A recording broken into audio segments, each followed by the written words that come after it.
Bueno, quizá pocos sabéis que cualquiera de vosotros ahora mismo me está escuchando con el estómago o que tiene que esperar a que el corazón le mande un impulso eléctrico para que podáis prestar atención. Desde hace muy poquito hemos empezado a ver, desde la fisiología, nuestra biología de todo el cuerpo, pues que somos seres que estamos en todo el cuerpo, que en toda nuestra mente, nuestra atención, este disfrute que espero que estemos teniendo aquí, lo estamos viviendo de los pies a la cabeza. Y empezando por los pies, porque mi cerebro ahora mismo está observando cómo tengo los pies, qué figura, la inclinación del pie está siendo procesada, ¿no? Y eso hace que ya en mis sistemas de equilibrio estén pensando si estoy de una forma o de otra.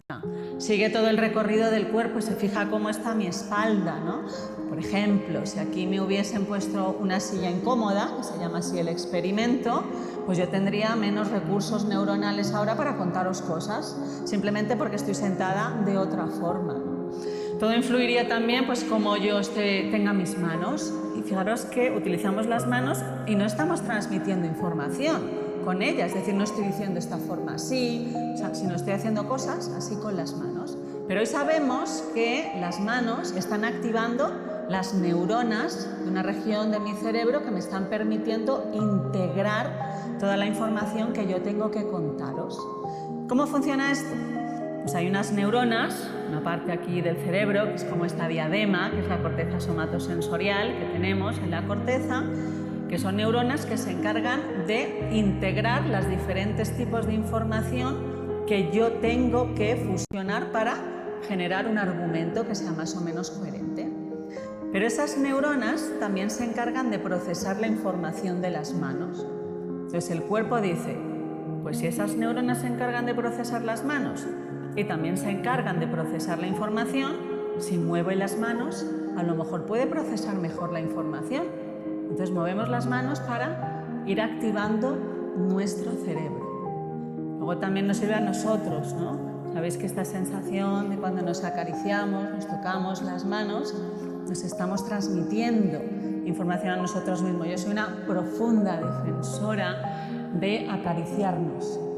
Las caricias en la ciencia se definen como un toque suave y lento, ¿no? Pues esto ahora mismo le está mandando información a nuestro propio cerebro, ¿no? Entonces yo ahora, pues fijaros, estoy hablando y estoy utilizando todo mi cuerpo para saber lo que os tengo que decir. Pero no solo por fuera, sino yo os estoy hablando desde el estómago. Vosotros me estáis escuchando desde el estómago. Nuestro estómago es una bolsa que late muy lento. 0,05 hercios, muy lento, si está vacío.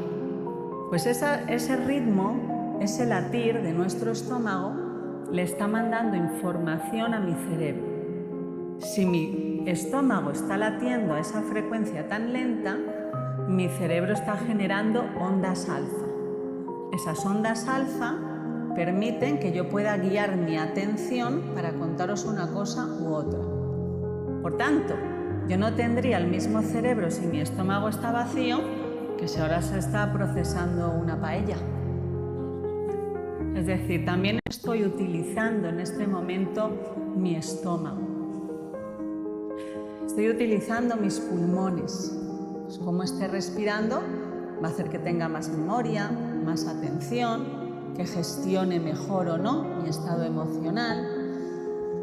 Estoy hablando sobre todo desde el corazón, porque es el órgano que más influye sobre el cerebro. Y finalmente, solo al final, mi cerebro está integrando la información de todo mi cuerpo. Ahora siempre, cuando estudiamos la psicología de una persona o queríamos ver los mecanismos biológicos que subyacen a su conducta, pues estudiábamos qué pasa en el corazón, la respiración, el cerebro principalmente. Pero la medicina, si os dais cuenta, y la psicología tenía una idea muy individualista. Es decir, lo que a mí me pasa o mi conducta se explica con mi cuerpo. Pero hace muy poquito la neurociencia dio un paso más allá, una nueva revolución, y vio que los cuerpos interaccionan entre sí. Ahora mismo lo que está sucediendo en mi cuerpo también depende de lo que está sucediendo en los cuerpos de las personas que yo tengo alrededor. Por ejemplo, el corazón, la respiración, la postura.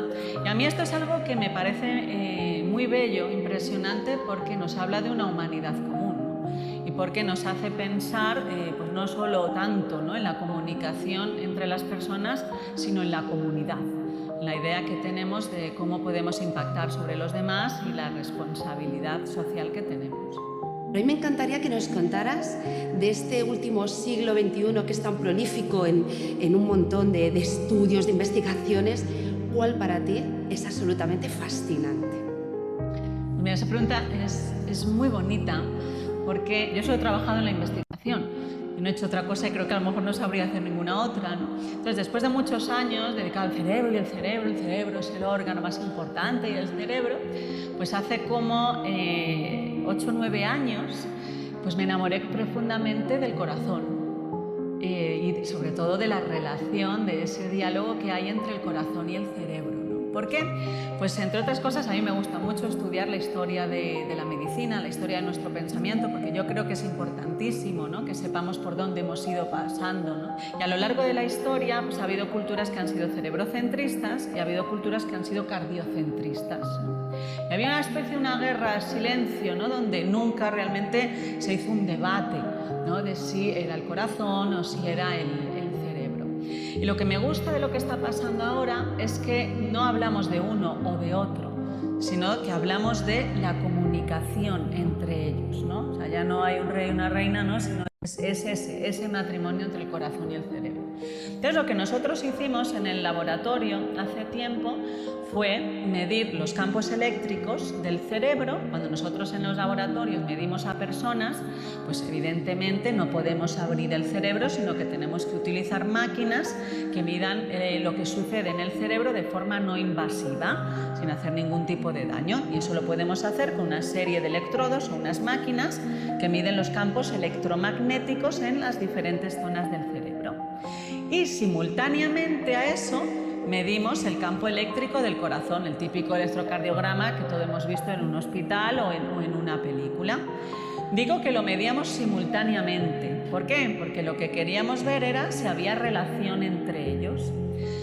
Y lo que se vio, y esto la primera vez que se publica fue en la Universidad de París, que lo publica en la revista Nature, vio que cada vez que el corazón late, el cerebro le responde. Eso se llama la respuesta neuronal evocada por el corazón. Pero fijaros, respuesta neuronal evocada por el corazón. El cerebro es el que responde al latido cardíaco. Entonces, lo que vieron en ese primer estudio es que la percepción de lo que esté pasando fuera, o sea, el grado en el que yo percibo o no lo que esté pasando fuera, dependía de si el cerebro respondía adecuadamente al corazón o no. Por tanto, ya no era solo el procesamiento de la información que hace el cerebro ni el estímulo que mande el corazón, sino que uno mande información y el otro, el cerebro, le responda. Si no le responde, lo que vio este estudio es que si el cerebro no responde adecuadamente al latido cardíaco, yo no percibo lo que está pasando fuera. Pero, muy curioso y muy bonito, en estudios posteriores vieron que si el cerebro le responde demasiado, lo que tenemos es una visión muy sesgada de nosotros mismos. Cuando nosotros hicimos los experimentos, lo que queríamos ver era qué pasaba con las personas que tenían algún tipo de déficit cognitivo. Y entonces estudiamos a personas que tenían deterioro cognitivo leve, que es una de las primeras fases en la enfermedad de Alzheimer. Y lo que vimos en ese caso es que después de muchos años estudiando solo el cerebro para comprender esa enfermedad, se aportó un granito de arena en el estudio de esas enfermedades neurodegenerativas al ver que la comunicación entre el corazón y el cerebro se debilitaba. Y por tanto la persona perdía en esa interrupción entre el corazón y el cerebro la idea de quién soy yo, sobre todo esa memoria autobiográfica. Entonces fíjate qué bonito, ¿no? Porque era al final ver que no es uno u otro, sino el afinar la relación, afinar, equilibrar la relación entre el corazón y el cerebro. Entonces acabé enamorada y fascinada con el corazón. Hola Nazaret, soy Paola. Gracias por transmitirnos tantos conocimientos sobre neurociencia. La pregunta es, ¿qué sucede en nuestro cerebro con las cosas que no vemos? Por ejemplo, con lo que nos imaginamos. Pues mira, el estudio de la imaginación es muy interesante por muchas facetas, ¿no? Pero es especialmente interesante ahora que tenemos un gran problema de salud mental, porque nos preocupa qué es lo que imaginamos, qué es lo que estamos constantemente recreando o anticipando como un hipotético futuro, y esa es la imaginación que pues, potencialmente nos podría hacer daño. Entonces hay una imaginación que se ha estudiado mucho de cosas que no van a ser probables. Por ejemplo, ¿no? Esto se hizo en experimentos en Estados Unidos donde cogen a un grupo de personas, se le ponen pues, los electrodos por todo el cuerpo, e imagínate que te invita a merendar Obama, ¿no? Y entonces la gente, pues yo me lo puedo imaginar perfectamente allí con los Obama hablando, tal. ¿Pero qué es lo que vieron? Pues que ese tipo de imaginaciones son interesantes, pero no tanto. ¿Por qué? Porque en el fondo tu cuerpo sabe que eso nunca va a suceder o que es tremendamente improbable. Y entonces eso lo comparaban con imaginaciones que pueden sucederte. Imagínate que mañana te vas a merendar con tu amiga fulanita. Eso puede suceder. Entonces lo que vieron es una cosa muy interesante. Se conocían muchos mecanismos cerebrales de la imaginación probable, la imaginación improbable, pero lo que se vio es que un poco el que marca la diferencia en que tú te creas algo que puede suceder o no era la respuesta del cerebro al latido cardíaco. Cuando yo me estoy imaginando algo que es muy improbable, estoy aquí con los Obama pasándomelo fenomenal, mi cuerpo empieza a latir de una forma que es muy rítmica. ¿Vale? Imagina, que ahora mides mi corazón y está haciendo lo suyo y de repente digo, pues Obama me invita allí a Washington, este hombre tan maravilloso, tan guapo, y yo ahí imaginándomelo y mi corazón coge y empieza po, po, po, po. ¿Por qué? Porque ese latido tan rítmico está metiendo en mi cerebro en otro régimen. Es una recreación mental, pero eso, que es lo que se vio, no pasa a zonas más emocionales. Te lo puedes imaginar, pero no te va a repercutir porque sabes en el fondo que eso no te va a suceder. ¿Vale? Imagínate que de repente el sol estalla y el planeta tal. Bueno, pues yo me lo puedo imaginar y mi corazón pa. Ahora imagínate que vas en el coche con tu hija, ¡bum! Ahí mi corazón dice, cuidado, esto sí puede suceder y esto te va a dar miedo.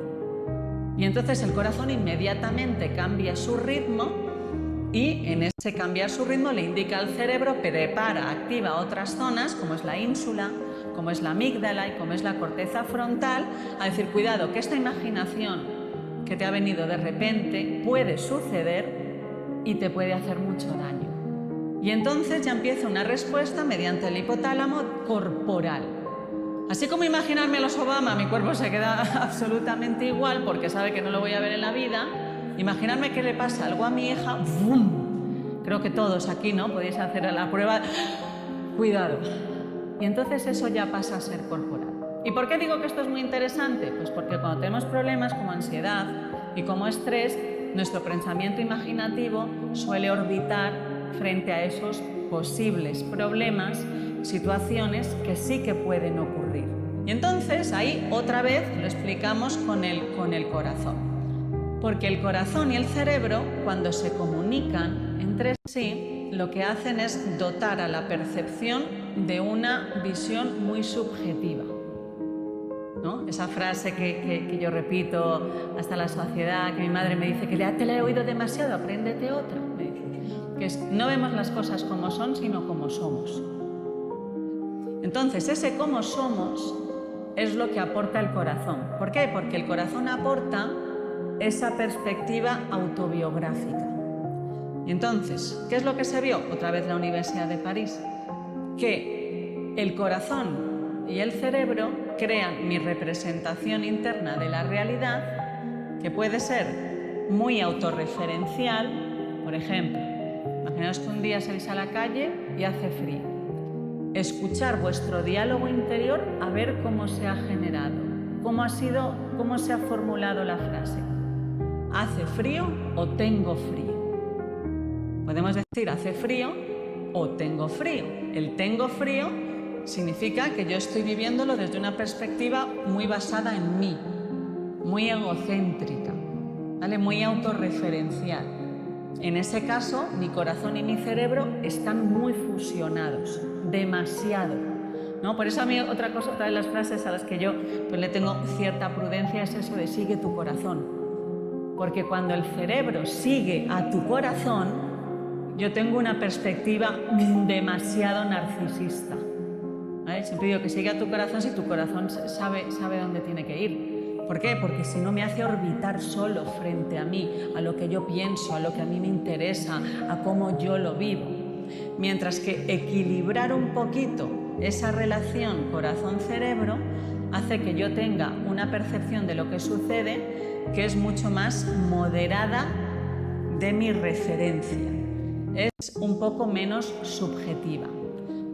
Cuando meditamos disminuye la relación entre el corazón y el cerebro.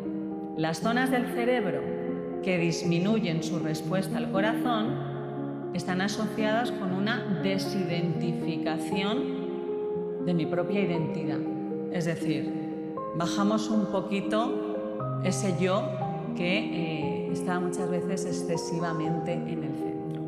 Por eso, otra de las formas que nosotros tenemos de cuidar un poquito esa identidad y moderarla es, por ejemplo, haciendo ejercicio físico. Algo que involucre cambios en mi dinámica cardíaca, ¿no? Así que pues recuperamos lo que han dicho tantas tradiciones, ¿no? Del corazón, de la moral, ¿no? De la perspectiva del alma, ¿no? que cuando se expresaban en esos términos, cuidar al corazón es cuidarnos a nosotros mismos. Los egipcios, que era una cultura cardiocentrista, se encontró una vez un sarcófago que ponía puse el corazón en ti para que recordases lo que habías olvidado.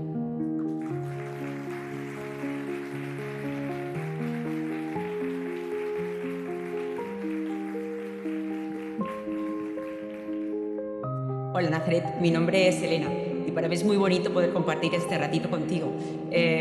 Yo siempre he pensado que el cerebro funciona como un ordenador, pero por lo que nos estás comentando me da la sensación de que no es así, ¿verdad? Bueno, absolutamente no. Yo creo que hubo un momento que fue necesario comparar el cerebro con un ordenador, ¿no? Y hablar de las teorías computacionales, pero también creo que ha hecho mucho daño. Hay una portada en la revista Nature que se publica en el año 2016, en junio, que yo tengo en mi despacho, ¿no? ¿Y por qué me gustaba esa portada? Porque decía, las enfermedades complejas se nos complican, ¿no? ¿Y qué es lo que significaba para mí esa portada o qué es lo que pues, luego se leía dentro? Pues que las cosas son mucho más complejas de lo que parecen, ¿no? Entonces veníamos también de una época que arrastrábamos después de Descartes, donde hablábamos de el cuerpo es una máquina, es la máquina más perfecta, ¿no? Decía Descartes, llega a decir Harvey, igual. Entonces hablamos de mecanismos, los mecanismos corporales. Casi entendíamos al cuerpo como un reloj suizo donde esto funciona como una máquina perfecta. Entonces dentro de esos mecanismos suponemos muchas veces un reduccionismo, esto funciona así, luego esto, luego lo otro. Es verdad que se comenzaba y es verdad que hay que comenzar reduciendo y separando, ¿no? Pero así como ha habido otras épocas, por ejemplo en la física, ¿no? Donde pasamos de la física clásica, mecanicista, newtoniana, a un paradigma donde pues, cualquiera abandona el intento de comprensión. A mí lo que me gusta mucho de estas revoluciones científicas que estamos viviendo, sobre todo en la biología y en la neurociencia, es que empezamos a no comprender las cosas, ¿no? Las cosas empiezan a ser mucho más difíciles de lo que nosotros pensábamos, ¿no? Y esto es verdad que yo lo cuento como anécdota personal. Yo venía del mundo de la física. La primera beca que yo tuve al acabar la carrera era en física nuclear, aplicado a la medicina, pero la física nuclear. Cuando empiezo a trabajar en la neurociencia, de la mano de un médico y de un físico, el físico y yo, en cierto sentido, nos sorprendimos de que las cosas eran un poquito más sencillas cuando tenías que estudiar el cerebro que cuando veníamos de las partículas, ¿no? Y entiendo que la base física es diferente, ¿no? Pero esto es algo que a mí siempre me rechinaba, ¿no? Yo decía, nosotros en el laboratorio utilizamos una máquina que está basada en superconductividad cuántica, que se llama la magnetoencefalografía, ¿no? Y hace cosas muy complejas, ¿no? Como que un electrón esté en dos sitios a la vez para que ello funcione, ¿no? El gap de Johnson. Entonces, lo que a mí me sorprendía era, wow, la máquina que yo utilizo para medir el cerebro es más compleja que el cerebro, ¿no? Y entonces creo, ¿no?, que la biología todavía le falta un mega empujón donde las cosas se nos escapen de la mano. Esto sí es verdad que es personal, pero yo abandono esa idea de decir algún día comprenderemos todo, ¿no? Esto es verdad que es solo personal. Pero lo que me gusta es ver cómo las cosas cada vez se van haciendo más complejas. Si complejo era entender una sola zona del cerebro, ahí tenemos el proyecto de Javier de Felipe, que para entender lo que pasa en una columna de la corteza, pues necesitamos ordenadores como edificios. Así complejísimo es entender lo que hace un circuito pequeño de neuronas. Imagínate si encima tienes que tener en cuenta cuándo ha latido el corazón, si estoy respirando, si tengo el pie así, si el estómago se ha comido un bocadillo o no. O sea, las cosas se nos complican, ¿no? Y entonces para mí por eso era importante esa portada de Nature, ¿no? Porque por primera vez, ¿no?, decíamos, cuidado, esto es mucho más complejo. Y yo creo que desde esa humildad es cuando podemos empezar a desarrollar teorías que tengan la riqueza que, en mi opinión, merece el estudio del cerebro. Hola, Nazaret. Anteriormente has comentado que nuestros corazones, los corazones de todos los que estamos aquí ahora, se están sincronizando durante esta conversación. Y a mí me parece alucinante, porque la mayoría de nosotros no nos conocemos. Entonces, ¿de qué manera se sincronizan nuestros corazones cuando estamos con las personas que nos importan realmente, con las que convivimos, con las que queremos, a fin de cuentas? Bueno, eso es precioso, ¿no? Como decía antes, yo me enamoré del corazón, y más aún cuando vi, pues, que existía ese hilo invisible que nos une a otras personas. Ahora se empieza a hablar, como decía al principio, de la comunicación que hay entre los cuerpos, ¿no? No solo nos estamos comunicando aquí con la palabra, se están comunicando nuestros cuerpos y lo hacen con un lenguaje que no es perceptible a nuestros oídos. Ahora empezamos a medirlo y entonces empezamos a sacar pistas de ello. Se están comunicando, se están sincronizando los cerebros, se están sincronizando nuestros sistemas endocrinos, es decir, las hormonas, y sobre todo el corazón. Entonces, nosotros en la universidad hicimos un experimento donde metimos a dos personas dentro de la máquina y estábamos midiendo simultáneamente los corazones de mi compañero Gustavo y de otra persona que había venido. Entonces, al principio sus corazones, cada uno, pues llevaba su dinámica, es decir, que nosotros hacíamos el análisis matemático de la dinámica de sus corazones y yo veía que no había una relación que fuera significativa entre ellos. Bueno, pues estaban ahí. Pasado un rato, pues empezaba a observarse como de vez en cuando uno de los corazones empezaba a seguir al otro, ¿no? Esto yo lo iba viendo con, pues, el análisis matemático que hacíamos después. Y pasado ya un buen rato, ¡plaf!, uno se acopla al del otro. ¿Qué es lo que estaban haciendo? Pues en un momento estaban ambos sentados y en un momento Gustavo, mi compañero, empezó a respirar de una cierta forma y empezó a meditar, pero no le dijo nada al otro compañero, de tal forma que su corazón se sincronizaba. Entonces, esta sincronización, que luego hemos repetido en la sociedad unos y otros y tal, ¿y por qué nos resultaba tan interesante y tan divertida? Porque no siempre se sincronizaban los corazones. Hay veces que mi corazón se sincronizaba con fulanito y con menganito no. ¿Y por qué? No lo sabemos. ¿Vale? Y esto es lo que a mí me parecía también súper interesante. No todo lo puedes explicar, no todo se ve debajo de un microscopio, ¿no? Hay algo que es la conexión entre las personas que no sabes por qué, plaf, con alguien te sientes conectado y con otro no. Esto se hizo un estudio con músicos que estaban improvisando, era de percusión. y a todos ellos se les había puesto electrodos en el corazón. Entonces ellos estaban improvisando y en algún momento pues había mayor relación entre ellos. ¿Y qué es lo que se vio? Que momentos antes sus corazones se habían sincronizado. Entonces, dentro de lo que es la sincronización entre los corazones, la que más se ha estudiado es la sincronización entre los corazones de mamá y los hijos. Esto primero lo hizo la Universidad de Nagoya, donde vio pues eso, como cuando una madre coge a su hijo se sincronizan los corazones. Se vio que cuando se produce esa sincronización de corazones aumenta el tono vagal del niño, mejora el neurodesarrollo, había cambios a nivel fisiológico en diferentes facetas, incluso a nivel del sistema inmune, se producían cambios biológicos. Cuando el corazón del niño se sincronizaba con el de mamá. Cuando mamá empezaba a respirar muy rápido, por ejemplo, cuando estamos estresados, el corazón del niño ya no se sincronizaba tanto con el de mamá. Y entonces no siente a mamá, aunque mamá esté pegada. Cuando mamá empezaba a bajar su respiración, ralentizaba su respiración, se producía ese acoplo entre corazones. El niño se relajaba. Es decir, la comunicación, esto dice mucho Heidegger, la comunicación no depende de distancia, sino de atención. Por ejemplo, cuando estamos escuchando a alguien, ¿no? Esa escucha activa no solo involucra que le digas pues haz esto, haz lo otro, sino que el otro su cuerpo tiene que sentir que su cuerpo ha sido incorporado en el mío. Yo comprendo al otro, yo escucho al otro cuando mi corazón y mi cerebro se ha sincronizado con el otro y el otro percibe que su corazón y su cerebro han impactado en mí y se siente escuchado. Entonces, ¿cómo podemos facilitar muchas veces esa escucha? Por ejemplo, tocándonos. Este es un estudio muy bonito, ¿no? que se realizó entre Londres y la Universidad de Mallorca. ¿Sabéis que cuando tocamos a alguien, yo le digo, por ejemplo, estoy así tocando y tengo la mano quieta, imaginaos que estuviese tocando a alguien? Pues sin yo darme cuenta, o sea, de forma inconsciente, mi mano de vez en cuando va a presionar un poquito más. ¿Sabéis cuándo va a presionar un poquito más? En el momento del latido cardíaco. ¿Por qué? Porque en el momento del latido cardíaco he perdido un momento la conexión y para compensar mi mano se va a mover y va a profundizar un poquito más para seguir conectado al otro. Entonces, cuando estamos tocando a alguien, lo estamos tocando con el corazón. Una de las formas más bonitas también de sincronizar los corazones es con lo que se llama el anclaje de la mirada, mirarse a los ojos.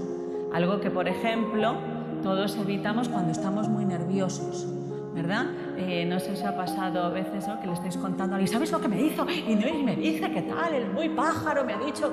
Y evitas mucho la mirada, porque al mirar a los ojos a alguien, es probable que te sincronices con su corazón y entonces me saca del mío, que en ese momento está muy orbitando en torno a mí, yo, y me ha dicho, y yo, porque tal, porque soy yo la que tengo razón, que normalmente la tenemos, ¿verdad?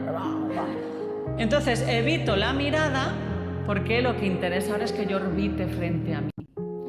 Esto, por ejemplo, ya lo saben los terapeutas, ¿no? Pero mirar a los ojos, cuando alguien nos esté contando algo, a nuestros hijos, ¿no? Mírame, escúchame con los ojos, ¿no? Esto es algo que dice mucho Álvaro Bilbao.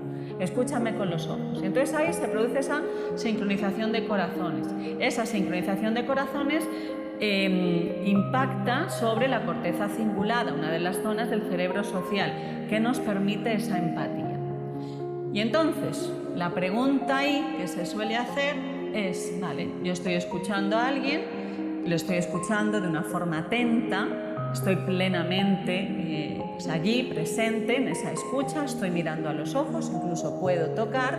Esto es algo que todos desearíamos en un momento, por ejemplo, en una terapia, en la consulta de un médico. Esto es algo que se instruye dentro de lo que es la humanización de la medicina. Oiga, míreme a los ojos y no al ordenador. Vale, pero ¿qué pasa con ese terapeuta, ese sanitario que está en constante contacto con el dolor? ¿Cómo hace que su corazón incorpore el dolor del que va pasando uno tras otro? Entonces, ¿qué es lo que se ha observado? Que ante ese dolor, ¡pum!, generamos una coraza, fijaros, coraza, de corazón.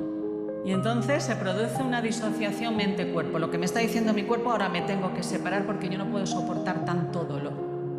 Y entonces Stanford empezó a desarrollar una serie de proyectos en torno a esto, ¿no? Y lo que vieron es que, esto se publica en la revista Science, es que la mejor forma de empatía es aquella en la que yo no me he olvidado de mí. Es decir, cuando yo recibo a alguien, ¿no?, que me está contando sus cosas, de repente mi cuerpo se transforma en el otro y me duele lo que le pasa al otro porque lo he incorporado.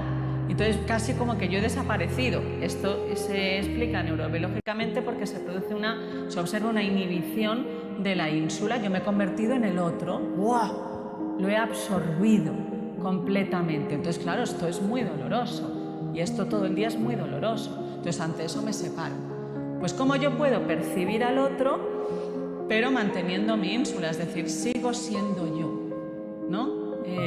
Me uno a ti, pero no me olvido de que estoy yo. Por ejemplo, respirando. Por ejemplo, desarrollando la consciencia corporal de aquel que tiene, pues, que estar enfrentándose en esa labor de servicio, ¿no?, tan generosa que hace, ¿no? Es decir, tener ese equilibrio, ¿no?, entre un yo que no esté desmesurado, pero un respeto, ¿no?, a la propia identidad. Encontrar la paz interior. El concepto de límite significa tener paz interior dentro de tus fronteras, ¿no? Yo te comprendo, pero no dejo de ser yo.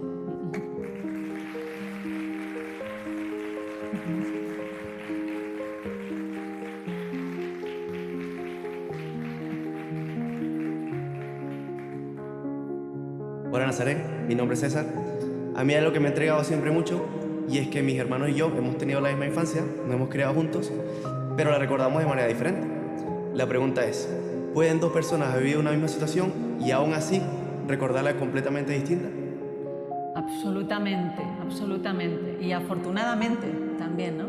Fíjate que esos estudios, ¿no?, donde empezamos a reconocer ese carácter subjetivo de la memoria son muy recientes, ¿no? Como decíamos antes, pues veníamos de una visión casi computacional, donde una cosa había sucedido y dentro de 10 años la recuerdo, y la recuerdo tal y como sucedió en aquel momento, ¿no? Ahora bien, dentro de cuando está sucediendo algo, ¿no?, hay un episodio, cada uno se queda con una parte de la historia. No todos nos quedamos con la historia tal y cual ha sucedido, que muchas veces no sabemos cómo definir la realidad, ¿no? Entonces, dentro de los factores que influyen en la memoria autobiográfica, pues está la biología, ¿no? Aunque seas tu hermano, aunque hayas tenido las mismas condiciones, ¿no?, como tú dices, las biologías son completamente diferentes. Nunca, y esto hay un estudio también que me gusta mucho, nunca hemos tenido exactamente la misma madre o el mismo padre.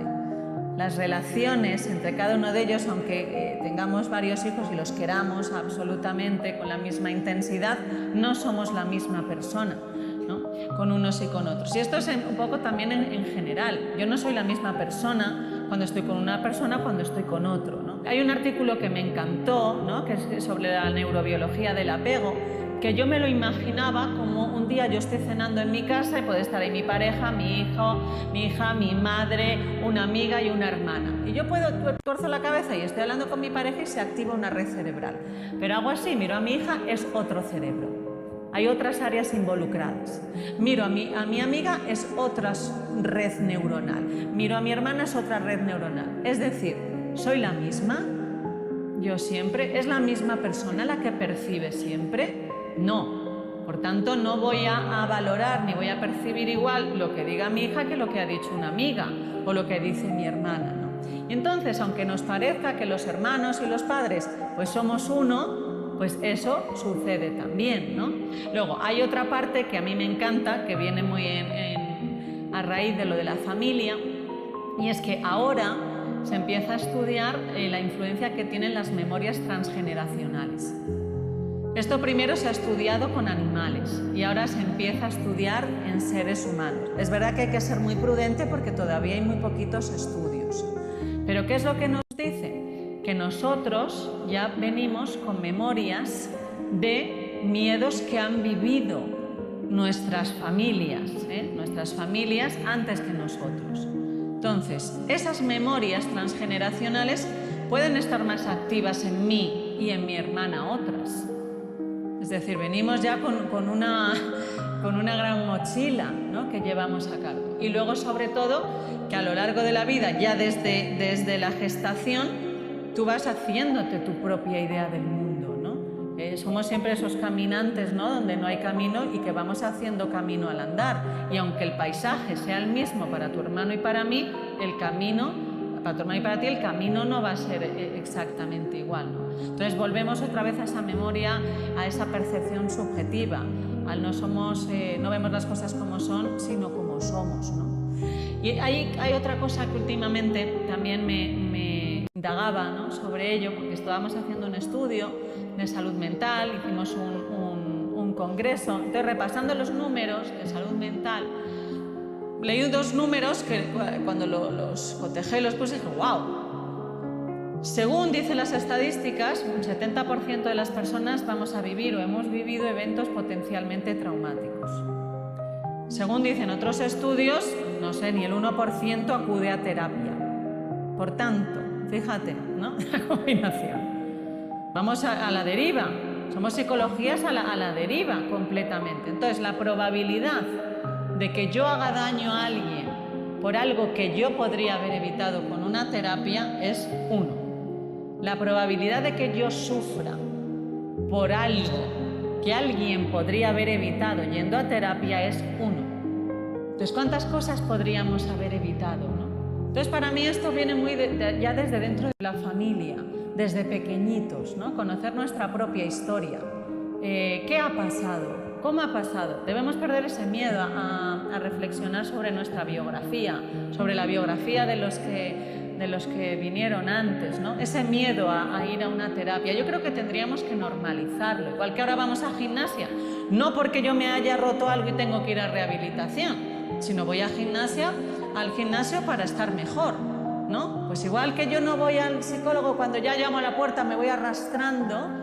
¿Por qué no voy? Para que me ayude a estar mejor. Y para mí una raíz importante ahí es la familia, ¿no? Que eso se normalice desde casa, el conocernos, el hablar de los problemas, de cómo somos, es decir, que la familia también sea una escuela, ¿no? Como dice el poeta, aunque seamos los peores alumnos en esta escuela, que es la vida, pues al menos ir a escuela.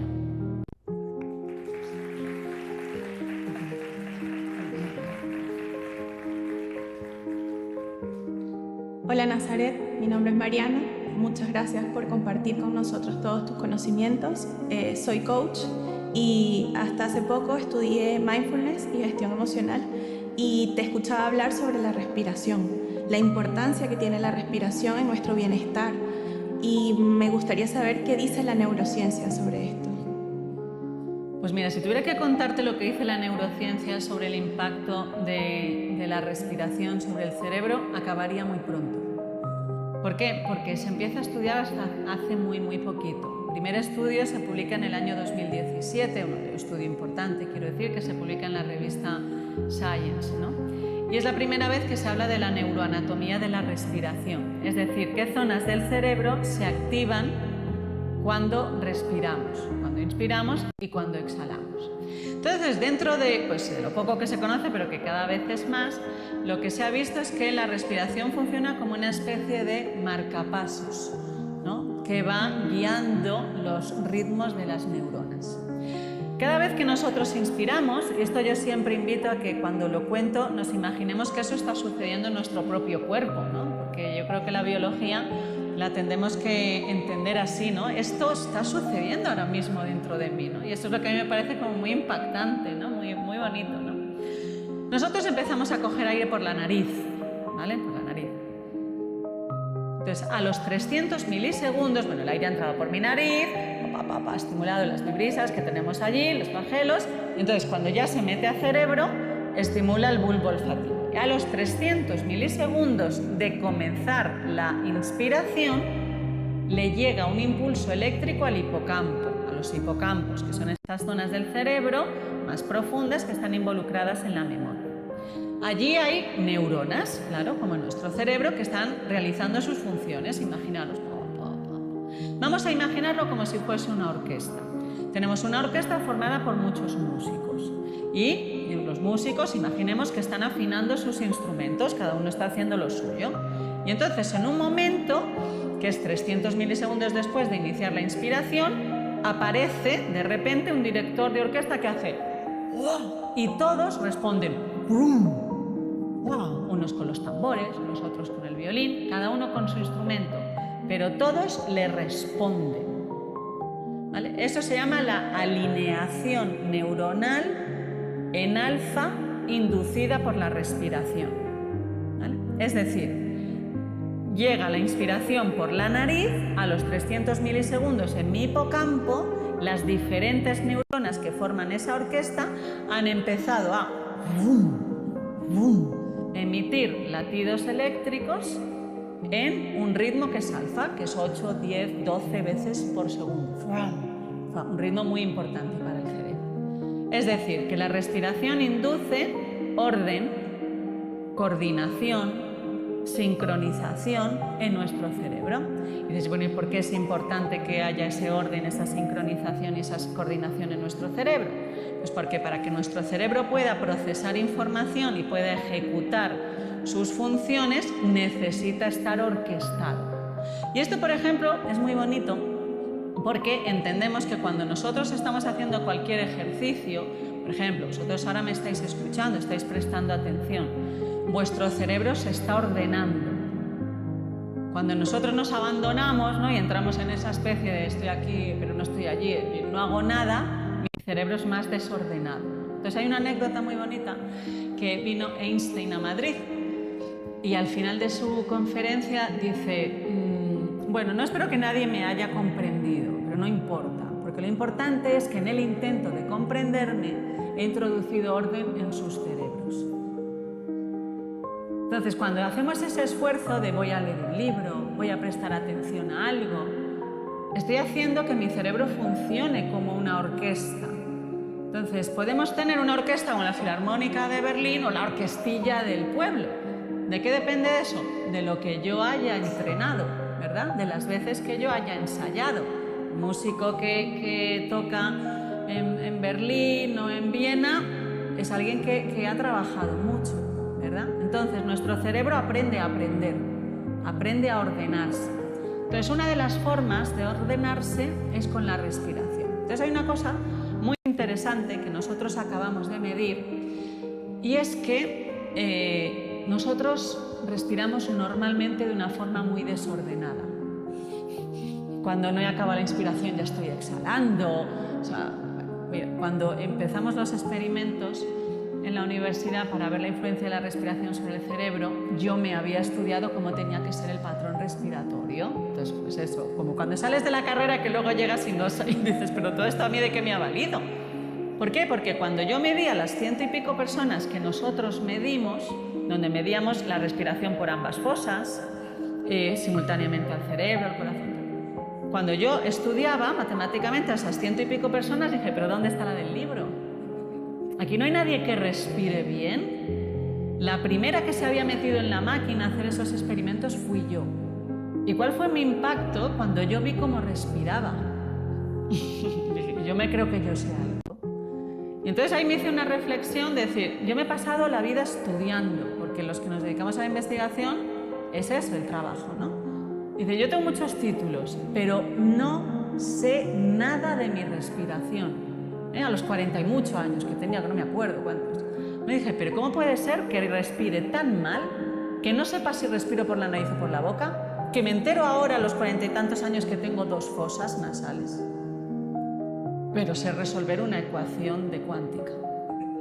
Y entonces ahí empecé un poco con el sistema educativo a decir, ¿podrías enseñarme un poco menos de ecuaciones y un poquito más a conocer mi cuerpo? Porque me pareció impactante. Entonces todos respiramos muy mal, ¿no? Entonces yo llegué a pensar, bueno, pues será que hemos cogido a los 100 peores respiradores de todo Madrid.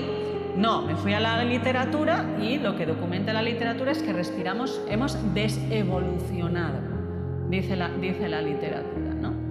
Y entonces, como respiramos muy mal, entre otras cosas, respiramos de una forma muy errática. Entonces, ¿qué es lo que se ha visto? Pues que hay unos núcleos en el cerebro que son los núcleos predictores de la respiración. Entonces, si yo respiro de una forma muy regular, mi cerebro sabe cuándo va a llegar la próxima respiración, ¿vale? Si yo hago así, de una forma muy rítmica, enseguida todos vais a aprenderlo y me vais a seguir. Si yo hago una cosa desordenada, os vais a perder. Entonces, como respiramos muy desordenadamente, esos núcleos predictores no saben cuándo va a llegar la siguiente inspiración. Y entonces, esa falta de predicción es un alarmante para el cerebro. Por tanto, una forma de calmar al cerebro es sentarse durante 10 minutos simplemente a respirar con un ritmo. Es decir, mira, necesitas saber tu cerebro cuándo vas a volver a inspirar. Entonces lleva todo el día loco porque no lo sabe. ¿Puedes durante 10 minutos decirle cuándo vas a respirar? Esta sería un poco el ese, ¿no? Y eso explica por qué esas técnicas de respiración, estoy hablando de la más básica del mundo, me siento y simplemente hago que mi respiración sea más regular. ¿Por qué eso nos calma? Pues ahora se conocen los mecanismos neuronales, pero hasta hace poco no se conocían. Por ejemplo, nuestro grupo ha sido el primero en el mundo en medir la influencia de cada fosa sobre el cerebro. Estamos en el 2024. Y siempre aquí, ya sé que nuestros amigos astrónomos se quejan de que siempre les ponemos de comparación, ¿no? Es que siempre decir, sabemos mandar un robot a Marte y no sabemos que tenemos 2 fosas, ¿no? Pero a mí me parece, ¿no?, que es impresionante que no sepamos nada. Entonces ahora ya sabemos que una fosa impacta sobre unas zonas, otra impacta sobre otras. Pues oye, esto a lo mejor me permite, como ya sabían en otras tradiciones, por ejemplo los pranayamas, pues oye, a lo mejor hoy estoy más nerviosa, a lo mejor hoy tengo miedo, pues estoy pasando una época que es difícil. ¿Qué puedo hacer con mi cuerpo para que el violín suene de otra forma? Cosas tan básicas que además pertenecen a lo que se llama la salud mental global. Es decir, técnicas y protocolos que están al alcance de todo el mundo independientemente de su poder adquisitivo. Todos respiramos. Pues ¿por qué no nos enseñan un poquito, no? Entonces se convierte en el gran modulador de la dinámica neuronal.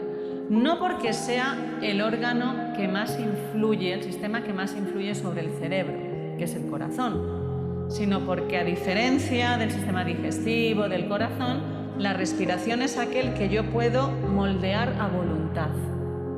Yo no puedo decir a mi estómago, para, no tengo esa capacidad, pero sí que puedo decir, pues ahora inspiro así, ahora exhalo así, ahora hago esto, ahora lo otro, ¿no? Y para mí es una llave impresionante al cerebro. Y acabamos de enviar un artículo que hemos hecho con la profesora Lazar de la Universidad de Harvard sobre la exhalación como predictor, como que te da información sobre la salud mental. O sea que fíjate lo que podríamos aprender simplemente observando nuestro cuerpo. Gracias por tu respuesta, Nazaret. Es súper interesante lo que nos comentas, pero también súper difícil. Yo respiro, pero no sé si lo estoy haciendo bien. ¿Cómo podría saberlo? Claro, ese es para mí el gran punto, ¿no?, donde tendrían que reflexionar las instituciones, ¿no? Los colegios, pues la divulgación, yo creo que es extremadamente importante precisamente, ¿no?, porque nos permite conocernos un poquito más a nosotros mismos. Es verdad que científicamente, como te decía, se acaba de descubrir esto, científicamente. Sabemos que otras tradiciones nos llevan siglos de ventaja. Yo te invito a que las conozcas, ¿no?, como por ejemplo pues todas las técnicas de pranayama, ¿no? Pero es verdad que cuando queremos aplicar las técnicas de respiración a un contexto, pues al contexto empresa, al contexto educativo, o pues que sea aplicable, ¿no?, por el mundo sanitario, es verdad que hay que tener una prudencia, ¿no?, y esperar a que pues haya artículos suficientes para ver de qué formas se puede aplicar esto o no, ¿no? Pero es verdad que ya tenemos una base suficiente. Entonces, dentro de la evaluación científica de las diferentes técnicas de respiración, la que acumula más evidencias es la respiración lenta, ¿vale?, lo que se llama ralentizar la respiración. Entonces, un ejercicio que yo os invito a que hagáis en casa es que os sentéis tranquilamente y pasados unos minutos pongáis el teléfono y veáis cuántas respiraciones hacéis por minuto. Normalmente podemos hacer 14, 15, hay veces que 20, es decir, respiramos muy rápido. Entonces lo que se invita es a respirar de una forma más lenta, bajar a menos de 10 respiraciones por minuto, entre 6 respiraciones y 10 respiraciones por minuto. ¿Por qué? Tiene muchas ventajas a muchos niveles, ¿no? A nivel cardiovascular, inmune, se ha visto mucha ventaja ya documentada desde hace mucho tiempo. Pero en los últimos años se ha visto que este tipo de respiración, ralentizar la respiración, tiene un efecto que es analgésico. Por ejemplo, nosotros publicamos hace ya 3 años un estudio sobre respiración lenta en personas con dolor crónico por discopatía. Entonces, a estas personas se les instruía a ralentizar su respiración. Pero, cuidado, cuando hacemos una técnica de respiración, no es solo es que cojo el aire según me están diciendo. Lo que luego se ha visto en la literatura es que gran parte de los beneficios de las técnicas de respiración es que pongas consciencia en la respiración. Es decir, no, me han dicho que haga esto mientras estoy mirando el móvil. No. ¿Por qué? Estudio que se hizo en Nueva York. Se cogió una persona que se estaba sometiendo a una neurocirugía, se metieron electrodos dentro del cerebro. Se vio qué pasaba cuando estaba haciendo diferentes cosas. Pero en el momento en el que esa persona dirigía su atención a la respiración, se observaba la mayor activación de la corteza cingulada anterior, que es una zona muy involucrada, por ejemplo, en salud mental. Cuando tenemos ansiedad, cuando tenemos estrés, cuando tenemos dolor, ¿vale? Es una zona muy compleja. Entonces es observar tu respiración, pero observarla intentando no alterarla. Yo sé que esto al principio es difícil, incluso la corteza frontal no nos deja, ¿vale? Esto sería un gran debate, ¿vale?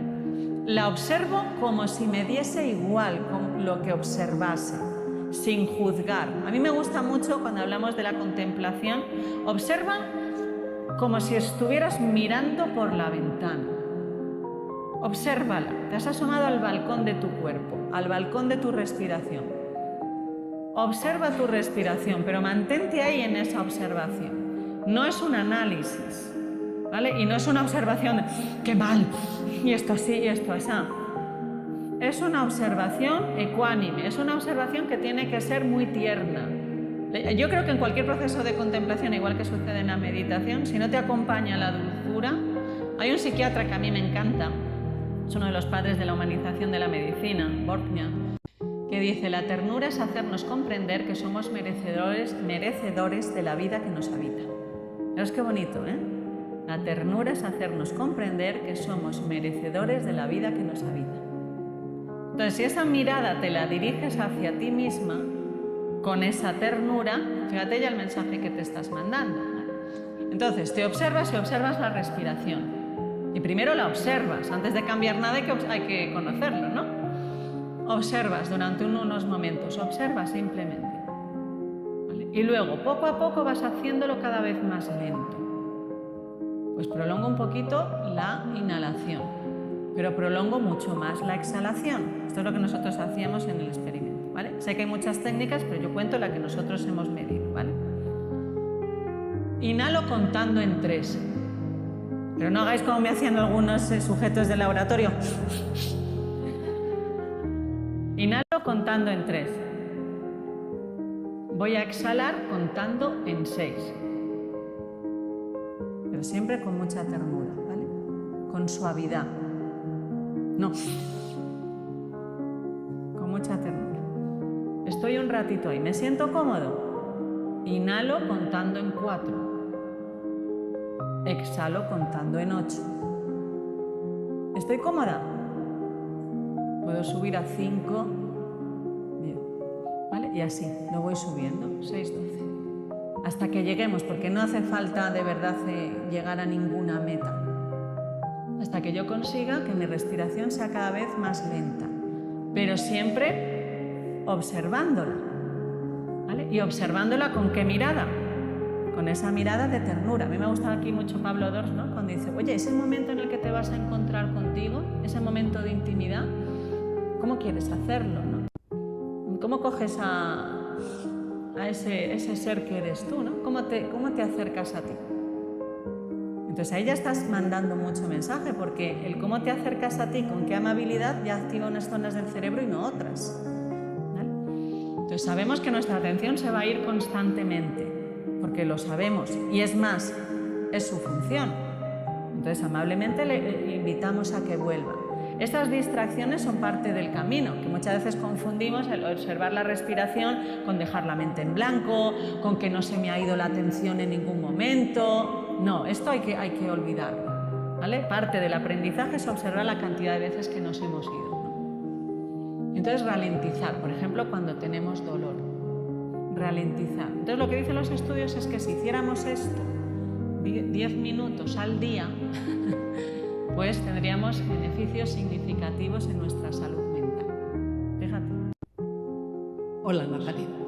Muy interesante todo lo que has hablado de la respiración y tremendamente útil si somos capaces de llevarlo a cabo. Pero yo me pregunto qué papel juegan el resto de los sentidos. Hoy en día, lo que dice la neurociencia, esto fue una propuesta de la profesora Garfinkel en Londres, nos dice que tenemos 7 sentidos y no 5. Mi sobrino Jorge, cuando él estudiaba los sentidos en el cole, la profesora dijo, hay 5 sentidos. Dijo, mi tía dice que hay 7. Dijo, pues tu tía no se ha equivocado. Siempre hemos pensado que había 5, que son los de la exterocepción. Pero hoy pensamos que hay 7, ¿no? El primero, en importancia, según la importancia que le da el cerebro, es la interocepción, la información que le llega a mi cerebro de los órganos. Luego viene la propiocepción, que es la información del cuerpo. Y luego ya viene el resto de los sentidos. Entonces, la vista es uno de los sentidos, evidentemente, que es más importante. Pero también es el sentido donde más memorias falsas se generan. Las memorias falsas es algo que es muy interesante, porque son mentiras que tú crees que son verdad. Por ejemplo, una situación que sea estresante, que sea especialmente estresante. Vamos a ponernos en una que sea muy evidente, ¿no? Imagínate, es el típico ejemplo que se pone siempre, que estás en una tienda y entra alguien a robar con un arma, pues todos nos ponemos muy nerviosos, ¿no? Ante esa situación tendríamos mucho miedo.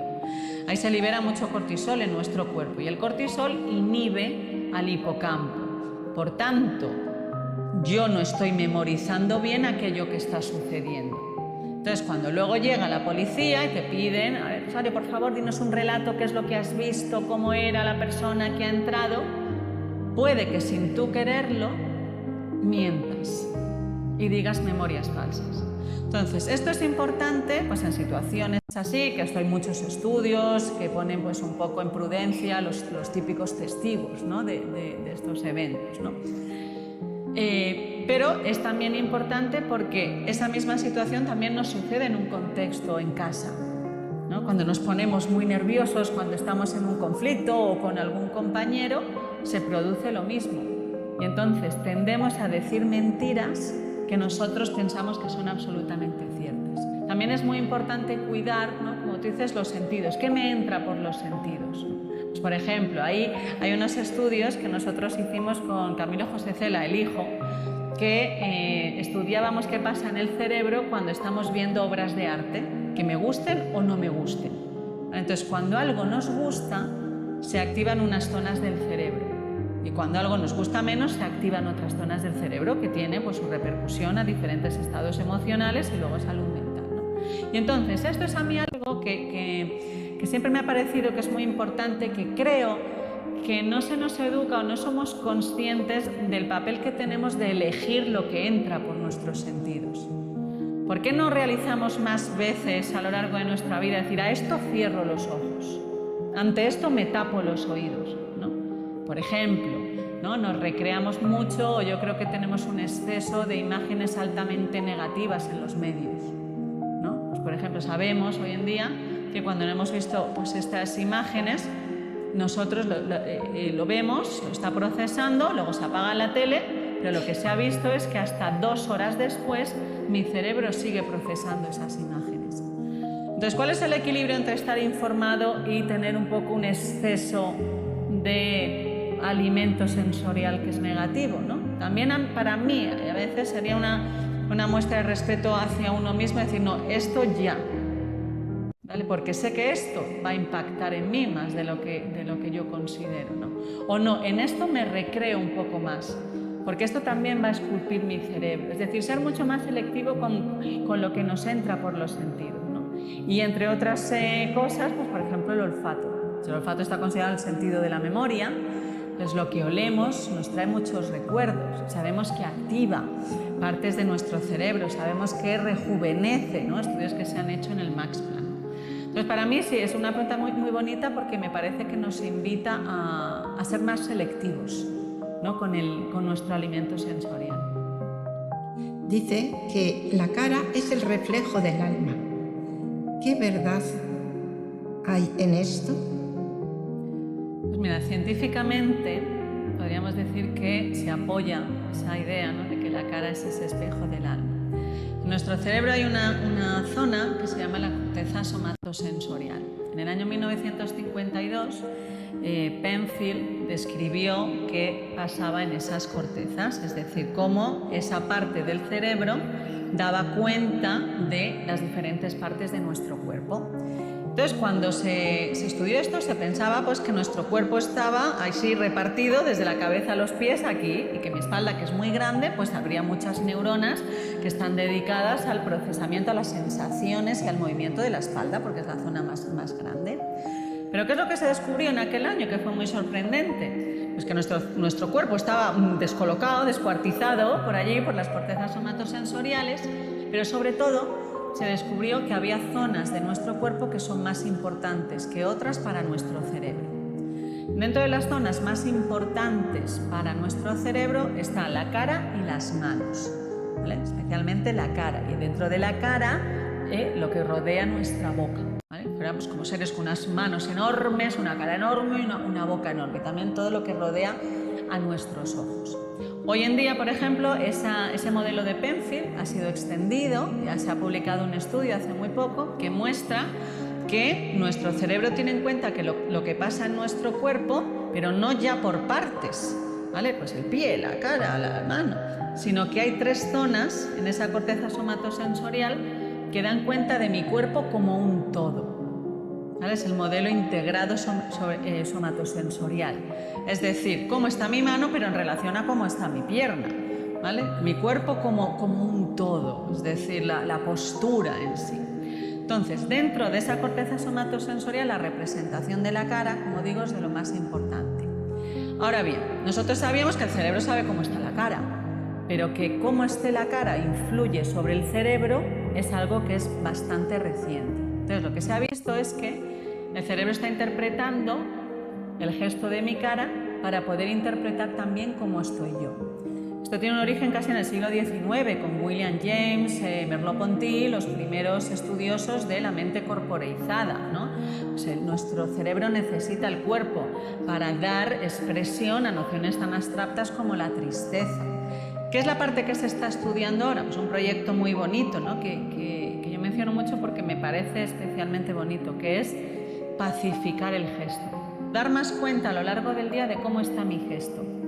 Y cómo está mi gesto, pues a lo mejor a lo largo del día he acabado así, que es algo que solemos hacer, y mucho más cuando estamos mirando el móvil.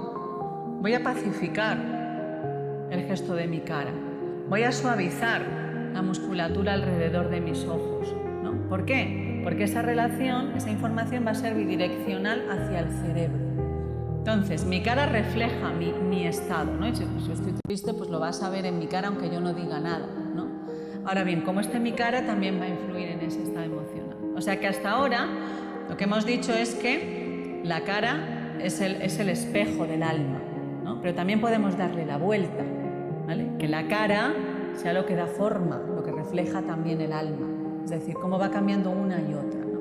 Entonces, para mí, sobre todo, es lo que invitan, creo, estos estudios, es a que a lo largo del día seamos mucho más conscientes de cómo está nuestro cuerpo.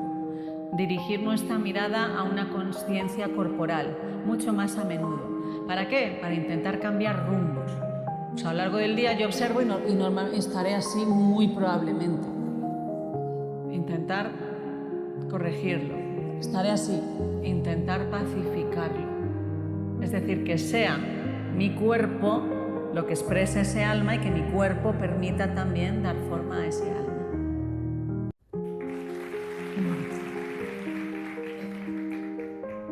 Hola Nazaret, soy Sara. Quería preguntarte si en este momento hay algo que te esté llamando realmente la atención para seguir investigando de cara al futuro.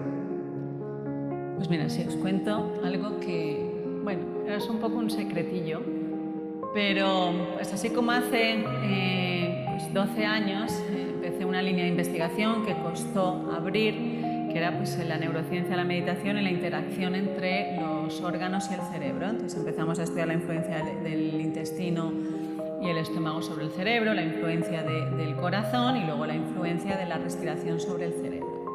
Pero cuando yo empezaba a estudiar la influencia de todos los órganos, a mí, en los últimos años, había algo que siempre se me quedaba ahí un poco, ¿no? en ese tintero, ¿no?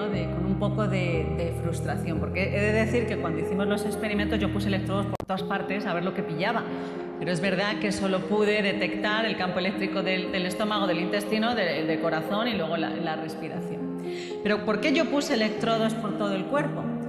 Pues porque quería ver un órgano que a mí siempre me ha fascinado y que pienso que merece un mayor reconocimiento y que luego, pues por mi vida, lo he tenido desde otra manera, que es el útero.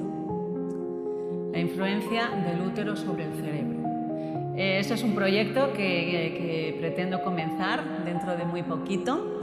¿Y qué es la parte o cómo yo lo he orientado? Pues quiero ver la influencia del útero en nuestra memoria autobiográfica. Quiero ver la influencia del útero en esa transmisión de las memorias transgeneracionales. Quiero ver cómo el útero se comunica con amígdala. Quiero ver cómo el útero se comunica con precunio, con zonas muy involucradas en esa memoria, ¿no? que es mía y de los ecos de mis muertes, ¿no? Como dice la poeta. Quiero ver la interacción entre el útero, el corazón y la garganta, ¿no? Y entonces todo esto es verdad que cuando me preguntan, ¿no? Cuando el otro día se lo contaba al director y me miraba como ¿cómo? Es verdad que no hay documentación científica. Hay solo muy pocos estudios hechos en animales sobre el impacto que tiene el útero en el aprendizaje. Están hechos en animales y hay que ser muy prudente. Pero también es verdad que los estudios en animales se hacen para darnos pista de lo que luego podríamos hacer en seres humanos. Pero es verdad que puede que no salga nada, y esto yo no lo sé, pero quiero intentarlo. Pero también quiero que sea un proyecto que además involucre no solo a la ciencia, quiero que sea un proyecto que involucre diferentes formas de conocimiento, ¿no? Porque creo que entre todos y cada uno desde su visión podemos enriquecernos. Pero si te tengo que decir la verdad, es un proyecto que también desarrollo porque creo que la mujer necesita tener una mayor visión, un mayor papel, un mayor protagonismo en el mundo científico. Gran parte de los estudios científicos que se realizan están hechos en cuerpo masculino. La investigación de todo aquello que es relativo al cuerpo de la mujer ocupa un porcentaje bajísimo, que no me acuerdo, no llega ni al 1% porque no tiene interés hasta ahora. Para mí, desde ese punto de vista, que es quizá más personal, creo que es algo que nos merecemos, ¿no? Y al fin y al cabo, ¿quién no ha pasado por un útero? ¿Verdad? Pues ese es el proyecto que ahora mismo más ilusión me hace.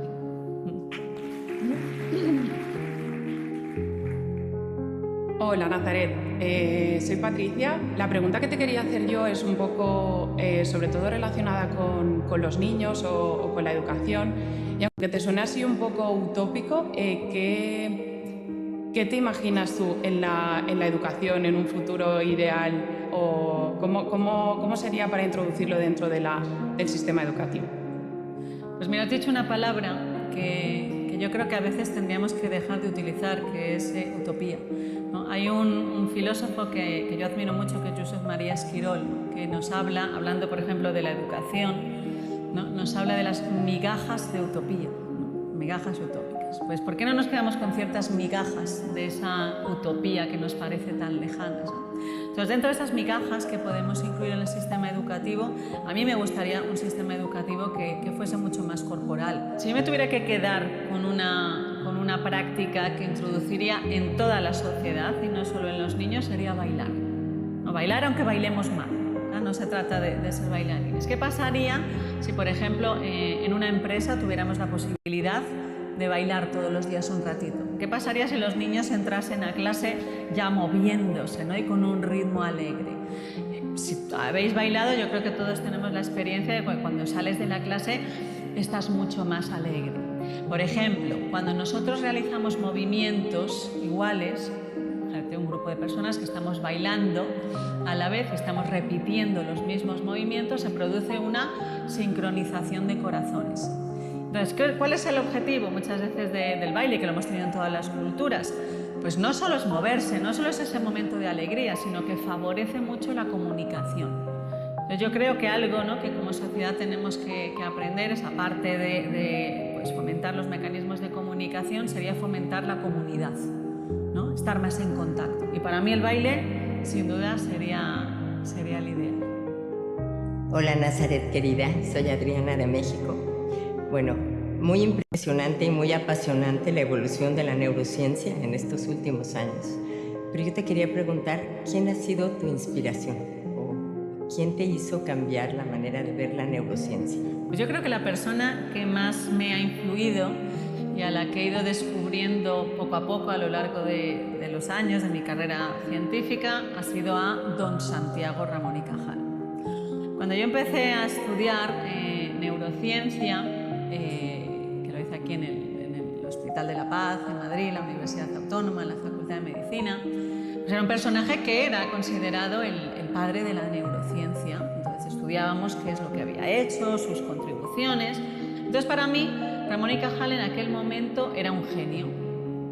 Pero poco a poco le fui conociendo más, iba leyendo más sobre su vida, iba leyendo más sobre los libros, ya con un carácter más personal que él iba escribiendo. Y entonces pasó de ser un genio a ser un sabio.